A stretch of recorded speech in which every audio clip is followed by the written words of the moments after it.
বিপদ আসতে সময় লাগে না। সামান্য একটু ঝগড়াঝাটিতেই যে এত বড় বিপদ হয়ে যেতে পারে, সত্যিই কেউ ভাবতেও পারে না। নমস্কার বন্ধুরা, আবার একটি নতুন ব্লগে স্বাগতম জানাচ্ছি।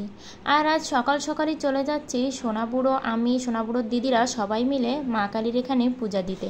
আর আজকে মায়ের পূজা দিতে যাওয়াটা একটু কারণবশত, মানে কারণে আছে বলেই কিন্তু আজকে সবাই মিলে মায়ের পূজা দিতে গেলাম।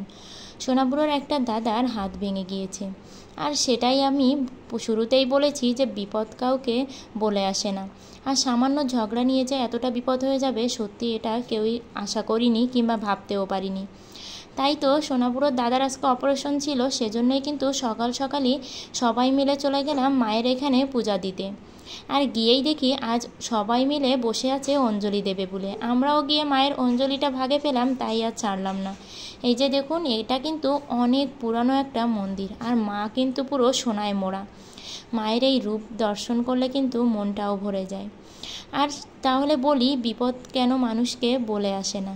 আসলে সোনাবুড়োর দাদাদের একটা ঝগড়া নিয়ে দুজনের ভিতর মারামারি হয়ে সোনাবুড়োর দাদার খুব মারাত্মকভাবে হাতটা ভেঙে গিয়েছে। ছবিটা না দেখলে আপনারাও বুঝবেন না, তাই ভিডিও শেষেই কিন্তু ছবিগুলোও দেওয়া আছে। সিটি স্ক্যানের ছবিগুলো দেখলে আপনাদেরও কিন্তু খারাপ লাগবে যে একটু সামান্য আঘাতেই এতটা কিভাবে ভেঙে যেতে পারে। মানে ওর দাদা কিন্তু ঝগড়ার ভিতরে টেরও পায়নি যে ওকে কী দিয়ে আঘাত করা হয়েছে কিংবা কিভাবে তার হাতটা ভেঙে গিয়েছে। আর এখানে তো সোনাবুড়ো তো একের পর এক প্রশ্ন করতেই আছে, এটা কি ওটা কি। আর এখানে মাকে ফুলদান করা হচ্ছিল, মালা দেওয়া হচ্ছিল, সেটাই কিন্তু সবাই মিলে দেখলাম। আবার সবাই মিলে অঞ্জলি দিয়ে পূজাটাও শেষ করে আসলাম। আর সবাই এখানে পূজার অঞ্জলি শেষে সবাইকে প্রসাদ বিতরণ করছিল, যে যা যাচ্ছিল সবাইকে কিন্তু প্রসাদ দিচ্ছিল। আর এখানে দেখুন, এই যে হাতটা কিন্তু এই জয়েন্টের থেকে না পুরোই ভেঙে গিয়েছে।